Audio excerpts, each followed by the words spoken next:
Moi, j'étais là. C'est une histoire qui a presque disparu des mémoires. Se souvenir des Boat People 50 ans après, ça n'est pas regarder le passé avec nostalgie. C'est affirmer que face à la détresse, le monde a su un jour s'émouvoir et agir. Le 30 avril 1975, la guerre du Vietnam s'achève avec la chute de Saïgon. Le pays est réunifié sous un régime communiste autoritaire. Il installe la répression avec des camps de rééducation et des persécutions politiques et religieuses. Pour plus d'1 million de personnes, partir devient une question de survie. Alors commence la fuite, par la mer surtout. Des familles entières montent sur des embarcations de fortune, surchargées, sans boussole ni certitude. On partait du Vietnam pour rejoindre les eaux internationales. C'est à partir de les eaux internationales qu'ils commencent à débâcher. On était sous bâche pendant 3 jours. 3 jours d'affilée. Après, quand ils ont débâché, là, on respire, quoi. Autour de vous, vous n'avez que l'eau. Que l'eau autour. Nous, on est minuscules. L'espoir de chercher quelque chose, il n'y a plus d'espoir. J'avais rien. Le seul truc que j'ai, un petit sac, une ration militaire. Vous savez, le truc sec, là. J'avais ça. Moi, je me rappelle toujours, ma mère, elle a dit, écoute, si jamais tu as faim, tu fais très attention, tu manges discrètement, parce que peut-être des gens, ils vont te voler, manger. En fait, ce truc-là, j'ai toujours gardé. J'ai même pas osé le manger.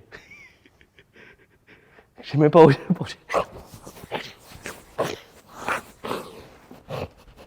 Pascal doit la vie sauve au Bani, ce navire escorteur de la marine française. Voici le navire filmé par une équipe d'Antenne 2.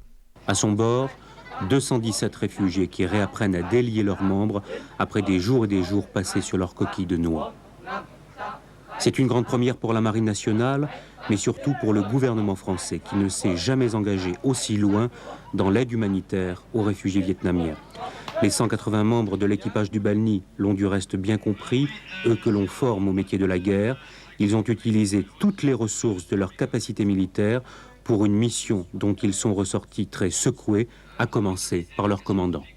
Je dirais que c'est de très loin, pour moi, de très loin, la plus belle expérience que j'ai faite dans la marine. C'est une mission passionnante, absolument passionnante, que nous avons tous à bord eu l'occasion d'effectuer.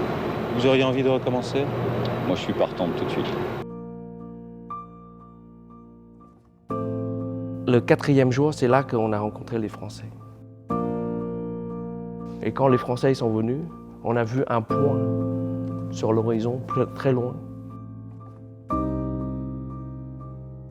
Après, on commence à voir le pavillon, il flotte comme ça, rouge. Ah, c'est bon. C'est les Russes, les gars, allez, viens. Et en fin de compte, non, c'est pas les Russes, c'est les Français. Après, là, voilà, on est sauvés par les Français, quoi. Après, une fois qu'on est monté sur le bateau, sur le navire Bani, il s'appelle, déjà, ils nous donnent à manger, à boire. J'ai dit, oh, c'est trop bon. Ça me rappelle, c'était trop bon. J'ai dit, oh, l'eau, elle est bonne, l'eau. Nous avons retrouvé le commandant du Balni.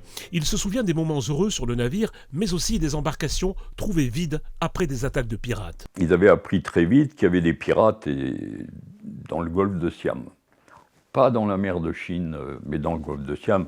Il y avait des barrages entiers de bateaux de pêche. C'était comme une muraille, quoi. On les allongeait, nous, et on voyait bien que c'était pas des vrais pêcheurs. Un petit bateau de pêche, ça n'a pas 12 personnes d'équipage. Hein. Or, tous les bateaux de pêche avaient un équipage surabondant. Donc ces gens-là, ils attendaient les boat people, ils prenaient les filles et ils tuaient les hommes, quoi. On a récupéré 2 bateaux vides, nous, sur 16, dont un, il y avait des traces de... C'était horrible, quoi. Il y avait des traces du sang, il y avait des petits sacs de gamins rangés le long du bord avec la brosse à dents, un peu à l'américaine, vous voyez, le petit kit, je me brosse les dents tous les matins, c'est bien. Mais c'était très dur, très triste. En 1978, une équipe de la télévision suisse a recueilli sur place les premiers témoignages de ces exactions commises en mer. Je suis partie du Vietnam le 8 novembre.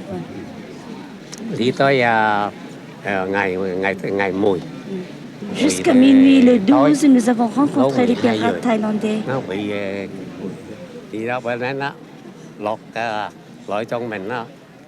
Après avoir nous dépouillé de tous nos biens, de l'argent, de l'or, des vêtements, ils ont jeté un certain nombre en mer. Près d'une vingtaine de gens ont été tués et blessés. Parmi les morts, il y a mon fils. Ma belle-mère a 4 fils, tous ont été tués. Parmi eux, c'est mon mari et le mari de ma belle-sœur.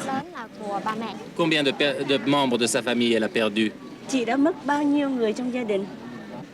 Tôi mẹ ông chồng chết với 3 đứa em chồng á. Son mari et 3 beaux-frères. C'est lui, de Montagny. Tués par les pirates? Oui. On estime que 250 000 à 500 000 personnes sont mortes en mer, victimes de naufrages, de la faim, de la soif ou de pirates. Pour les naufragés recueillis sur le Bani, l'équipage du navire représenta bien plus que des uniformes. Ce fut d'abord le premier visage de la France. Et pour accueillir à bord tous ces réfugiés, il fallut obtenir le feu vert du gouvernement. Très vite, je me suis aperçu que nous dépasserions le quota de 250 visas qui avait été accordé, en l'occurrence, par le Premier ministre Jacques Chirac. Et donc, je me retrouvais devant une situation un peu compliquée vis-à-vis de ma hiérarchie. J'allais dépasser les ordres. Et donc, on a fait, avec Bernard Kouchner, on a fait un message vers Chirac, vers le Premier ministre, pour lui demander quelle décision prendre. Lui dire, écoutez, soit vous nous laissez sur zone pendant les 10 jours tels que c'est prévu, auquel cas... il était évident que nous récupérerions le plus de monde possible, soit il me demandait de quitter la zone parce qu'on avait dépassé les quotas. Ce qui a été un peu... ce qui a donné lieu à une certaine intensité, c'est que il a mis 2 ou 3 jours pour nous répondre. Au bout des 2 ou 3 jours, nous avions largement, cette fois-ci, dépassé les quotas. Nous étions à 350 ou 400, je ne sais plus. Et j'ai reçu ce message un peu comme un soulagement, mais en même temps, j'étais très heureux que ce message soit dans le sens d'un maintien sur zone. Après une longue étape dans un centre de transit à Singapour, vint l'heure du choix pour ces réfugiés. Et après, ils nous questionnaient des choses. Ils nous demandent où est-ce que, en fait, ils nous demandent toujours à quel pays tu veux aller. Le pays d'accueil, en fait. Tout le monde, l'Amérique. Je suis le seul à demander la France. Tout ce que je savais, c'est que j'ai dit bonjour à l'époque. Toujours bonjour. Parce que maman, elle a dit, si t'es sauvé par les Français ou les Allemands, pareil que.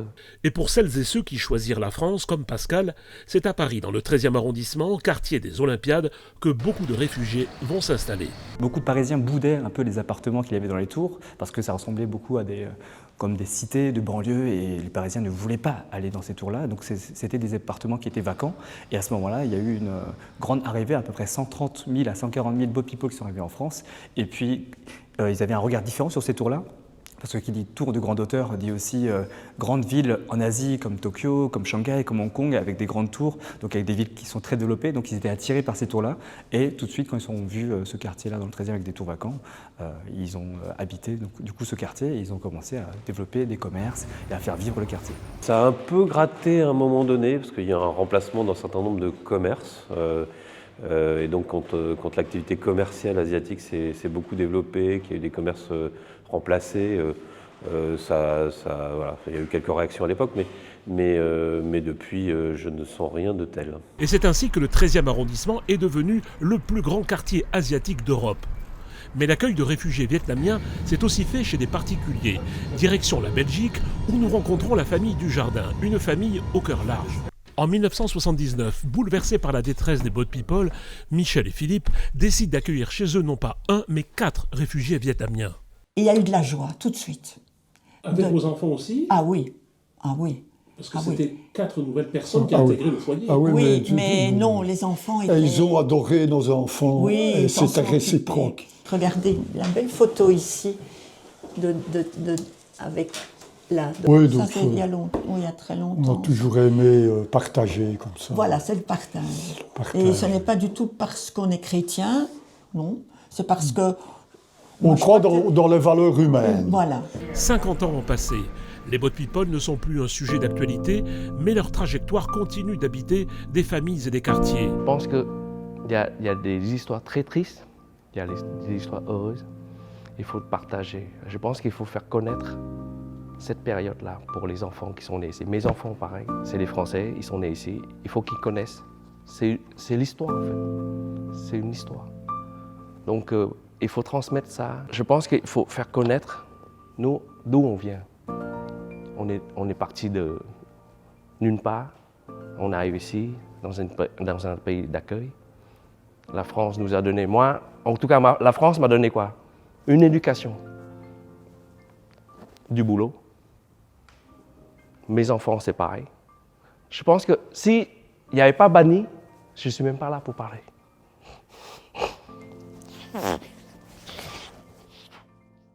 Pour évoquer l'histoire des Boat People, il reste donc des récits et des photos que le temps a un peu jaunis. Il reste aussi l'art quand les mots deviennent insuffisants. Avec The Crossing, Bao Viong nourrit son œuvre de ces événements-là. Ces toiles suggèrent des corps serrés, un espace étroit, une embarcation sans certitude d'arrivée. Ces tableaux-là sont un hommage au courage de ma mère, qui était cette femme qui n'a rien connu d'autre que son village, est partie une nuit et j'imagine souvent en peignant mes tableaux, qu'est-ce qu'elle représente, qu'est-ce qu'elle ressentait à ce moment-là pour peindre mes toiles en plein milieu de la nuit, dans cette immensité où elle a tout perdu et où le risque de mourir est à chaque vague. Se souvenir des Boat People, ça n'est donc pas refermer un chapitre du passé. C'est comprendre que cette traversée continue et que tant que des hommes, des femmes et des enfants mourront en mer, cette histoire restera la nôtre.